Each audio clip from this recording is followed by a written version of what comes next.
After the end of World War II, it is tempting to imagine peace reigning across the globe. But this did not happen.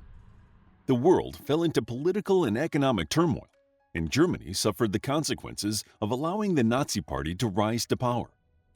The Berlin Airlift is a famous incident that occurred 3 years after the war ended, and it is a commonly held belief that it was a one-off military operation conducted by the United States. However, this is not entirely true.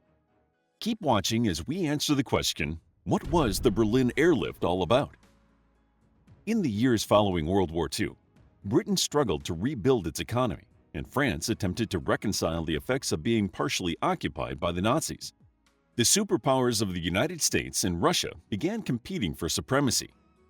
In Germany, the country was divided between the Allies and would not regain its independence until the early 1990s. For decades after the war ended, the ongoing power struggles would bring hardship for the people of Germany, and they would be caught up in the political turmoil of the Cold War. Berlin proved to be the epicenter of the division.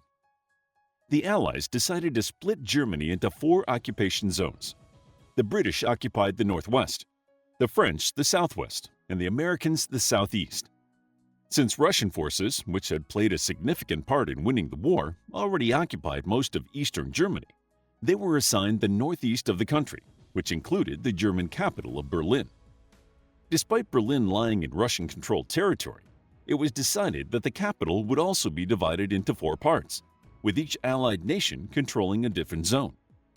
While this division began amicably, it soon became apparent that there were irreconcilable differences between the Western nations and the Soviet Union.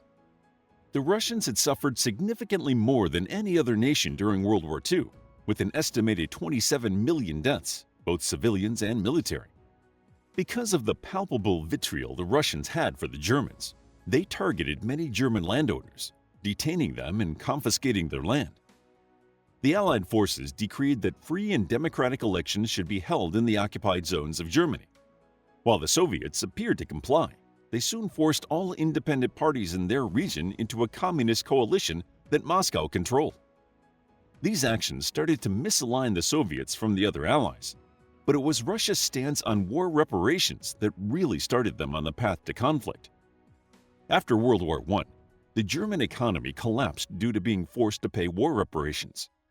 The dire financial and economic crisis led to a rise in nationalism, which allowed Adolf Hitler to win over the hearts and minds of the German people. The British, French, and Americans were keen to avoid this mistake. But as Russia was in such an economic turmoil itself, it felt it should be financially compensated.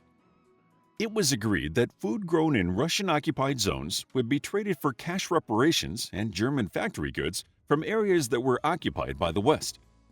The deal disintegrated when the Russians did not keep up with the agreed schedule of agricultural shipments, causing the Western Allies to stop the reparation payments.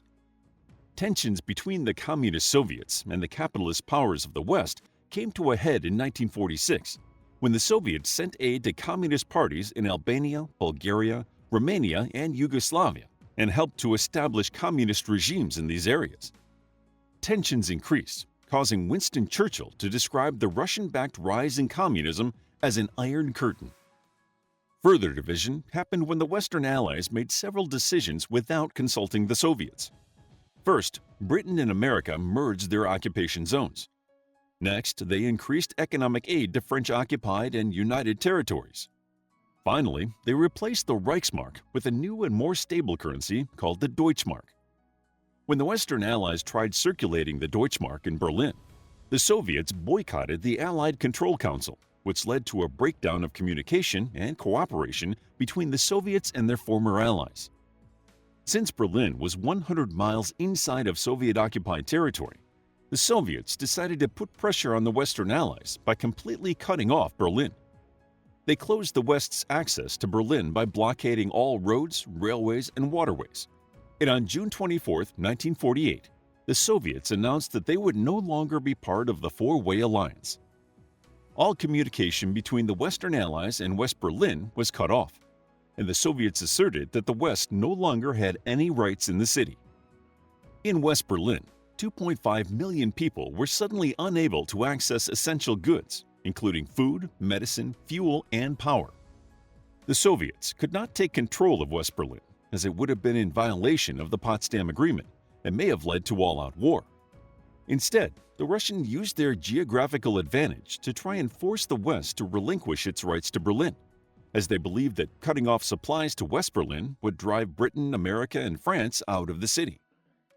To keep up appearances, they publicly announced that the Autobahn connecting West Germany to Berlin was closed for repairs. It became clear that the Soviets were far from working toward reunifying Germany, which could only happen with the approval of all four powers. The Soviets argued that if West Germany was to become unified, they should relinquish Berlin as its capital. But as far as the West was concerned, abandoning Berlin would mean bowing to communism and allowing capitalism in Europe to come under threat. Their position was volatile, as the Soviets had not technically violated any agreements, so military retaliation would almost certainly result in open warfare. Given the added tensions of nuclear armament, it was generally agreed that military conflict should be avoided at all costs. Instead of military operations, the Allies focused on getting humanitarian aid to those stranded in West Berlin. Although the Soviets were able to barricade all ground routes, there was still airspace that could be utilized. During the Yalta Conference, 3 air corridors had been designated for Allied use, 2 for the British and 1 for the Americans. As long as the planes were kept inside the boundaries of these corridors, the Soviets could not object. The Cold War had begun, with both sides carefully maneuvering so as not to cause overt warfare, daring the other to make the first move. During World War II, the Americans used airplanes to deliver supplies to China, so they decided to employ the same tactic to send aid to West Berlin.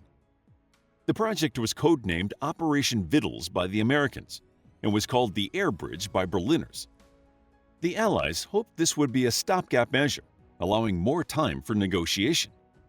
The Soviets were confident that the airlift would be an ultimate failure, as, before the blockade, around 12,000 tons of supplies were imported to West Berlin daily, a figure that the Soviets felt could not be matched with air support alone. The Allies calculated that West Berlin's population would need a minimum of 4,500 tons per day to survive, and most British and U.S. transport aircraft could carry around 1,000 tons daily. In late July, a United States general named Lucius Clay advised that if larger cargo aircraft were sent from America, the combined British and U.S. air crews could fly enough missions each day to keep West Berlin supplied. Luckily, the Western Allies in West Berlin had been stockpiling food and coal since April, when the Soviets had imposed restrictions on rail travel. Suspecting traffic disruptions, the Americans and British had already begun to airlift cargo into Berlin, albeit in small amounts. When the Berlin airlift started in earnest, larger aircraft were dispatched from air bases across the globe destined for West Germany to be used in the supply runs. The operation was chaos for the first few months, with a mad scramble to get supplies on the ground in Berlin. By the end of August, William H. Tunner, a key figure in the aerial resupply of China, had taken control and transformed it into a well-timed and smooth-running operation. Each of the 3 corridors became a one-way system, with the British sending planes through the northern corridor, the Americans arriving through the southern corridor, and all aircraft returning to West Germany using the central corridor. The loading and unloading process was streamlined, meaning the planes spent less time on the ground. While the French were unable to supply planes, and language barriers meant that French pilots had trouble communicating with English-speaking air traffic controllers, they still contributed to the smooth running of the Berlin airlift. In November 1948, an airfield was opened in French-occupied Germany. A Soviet-controlled broadcast tower was obstructing the runway, so the French asked the Soviets for permission to move the tower at their own expense. Their request was refused. One morning in December, an explosion was heard during a meeting between the French and Americans, and French General Jean Ganneval remarked, "You will have no more trouble with the tower." When the Soviets discovered what had happened, they angrily asked Ganneval how he could do something like that, to which he simply replied, "With dynamite." The Berlin airlift was an overwhelming success for the Western Allies, and by the end of the Berlin blockade, over 2 million tons of food, fuel, and other supplies had been flown into West Berlin. The Western Allies were able to keep up the supply until May 1949, when the Soviets begrudgingly reopened the roads, rail routes, and canals. A month before the end of the Soviet blockade, the French, British, and Americans officially announced the formation of a unified West Germany called the German Federal Republic. The aftermath of the blockade had increased support for the Western Allies in Germany, and it made the USSR look cruel and unpredictable. All this had given the Western European nations and the United States a common enemy that they could unite against, bringing about the creation of NATO, the North Atlantic Treaty Organization. The airlift had also been great PR for the German people. Images of smiling German children waiting for the Allied supply planes to land actually helped relations between the West and the Germans, especially in America, allowing the West to see the humanity of the German citizens and distancing them from the evils committed by the Nazis. The media praised the endurance and determination of West Berliners in holding out against the Soviets, and ran stories about German children playing airlift with toy planes and crowding the streets to receive candy dropped from handkerchief parachutes. The success of the Berlin airlift saw Germans begin to flee East Germany for the West, eventually leading to the Berlin Wall's construction.